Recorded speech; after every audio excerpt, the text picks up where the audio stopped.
নমস্কার কৃষক বন্ধুরা, চলে এসেছে একটি নতুন ভিডিওতে। আর আজকে আপনারা দেখতে পাচ্ছেন হোল্ড ইউজ করতেছি। এটা হলো স্মিথ অ্যান্ড স্মিথ কোম্পানির। আর এটাকে আমরা একটু মানে বালতিতে একটু গুলে নিচ্ছি। এটাকে আপনারা 2 থেকে 3 মিনিটের মতো গুলে নেবেন, তাহলে রেজাল্টটা খুব ভালোভাবে মানে মিশিয়ে যাবে ভালো করে। আর আমি একটু ভিডিওটি শর্ট করে দেখাচ্ছি যাতে করে একটু ফাস্ট হয়ে যায়। আর এখন আমরা ডাইরেক্ট চলে যাবো আমার বরবটি চাষের জমিতে স্প্রে করার জন্য। আর এই যে দেখতে পাচ্ছেন যে আমি বরবটি চাষের জমিতে এখন স্প্রে করতে ঢুকে গেছি। আর আপনারা সবসময় মাথায় রাখবেন একটু মোটামুটি বেশ ভালো করে স্প্রে করার। তা না হলে আপনাদের যে বরবটি চাষের যে পোকার জন্য যে পোকা দমনের যে স্প্রেটা করতেছি আমরা, সেটা না হলে খুব একটা ভালো রেজাল্ট হবে না। আর এখানে যে আপনারা দেখতে পাচ্ছেন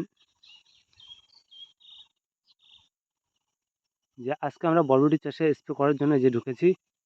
আর এখন মোটামুটি প্রায় মনে করেন 5:30টার দিকে আজকে স্প্রে করতে নামছি, প্রায় বেলা মানে ডোবার একটুখানি আগে। এই টাইমে স্প্রে করলে কী হবে যে আপনাদের গাছের যে জাপ পোকা, যেটাকে আমরা ম্যান্দা বলে থাকি, বা সাদামাছি বা থ্রিপস, এটা হলো বরবটি চাষের সবচাইতে মানে খারাপ পয়েন্ট, যেটা হচ্ছে বরবটি চাষের। আর আজকে আমরা সেটাই স্প্রে করতেছি। আর এখানে দেখাচ্ছি আপনাদেরকে, দেখুন আমার বরবটি গাছটা কীরকম হয়েছে। মানে বরবটি গাছটার কালারটা এখন একটু মানে লালটা হচ্ছে, কারণ আমাদের এখানে মোটামুটি 2-3 দিন ধরে আকাশটা ঠিকঠাক আছে। এর জন্যই আজকে একটু মানে ভালো রকমের ওষুধ দিচ্ছি। আর এটা হচ্ছে স্মিথ অ্যান্ড স্মিথ কোম্পানির হোল্ড।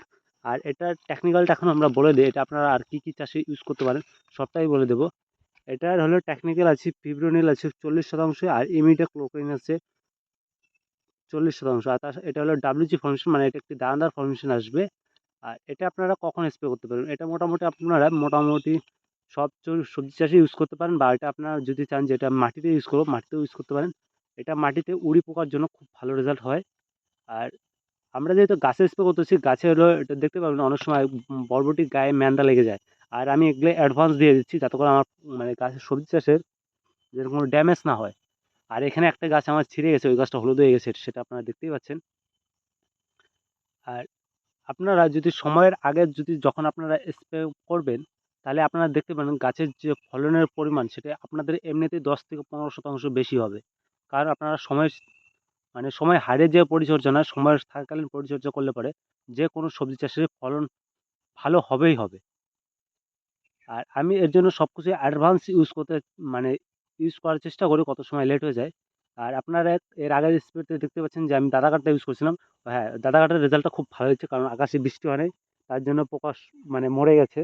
আরেকটা স্প্রে দিতে লাগবে, কারণ একবারে তো সব ক্লিয়ার হয় না, সেটা জানাই আছে। আর এরপর সেটি কী দেবো সেটাও আপনারা দেখতে পারবেন।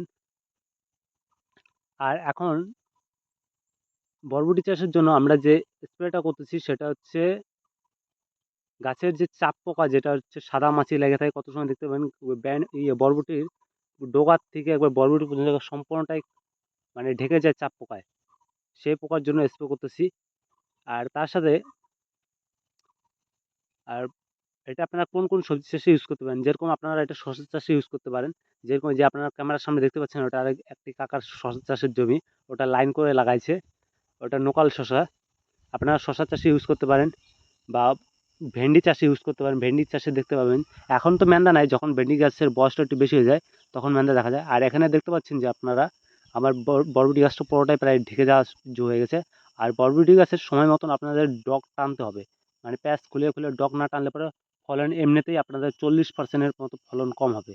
এই বরবটি গাছের এটাই একটা সমস্যা। আর আমার গাছের ডগটা মানে সেরকম ভালো করে টানা হচ্ছে না, কারণ সময় পাচ্ছি না কাজ করে, তার জন্য টানাটা একটু কম হয়ে যাচ্ছে।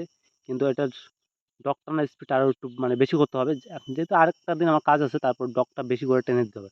মানে গাছের মাথাটা টেনে ছড়ে দিলে পরে কি ফলনটা একটু বেশি হবে, আর গাছের ফলনও অনেকটাই বেড়ে যাবে, প্রায় 40 থেকে 50% মতো ফলন বৃদ্ধি হবে। এটা আপনারা করে দেখুন, আশা করছি রেজাল্ট আপনারা খুবই ভালো পাবেন।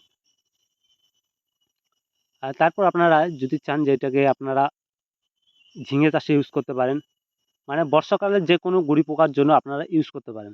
গুড়ি পোকা আমরা যেটা জাপ পোকা বলে থাকি, মানে এগুলা মারার জন্য সবচাইতে সেরা উপায়, মানে সেরাও কি সব কিছুই সেরা সেরা বলে কিছু হয় না, কারণ সবাই সবার টেকনিক্যালে সবাই হলো মানে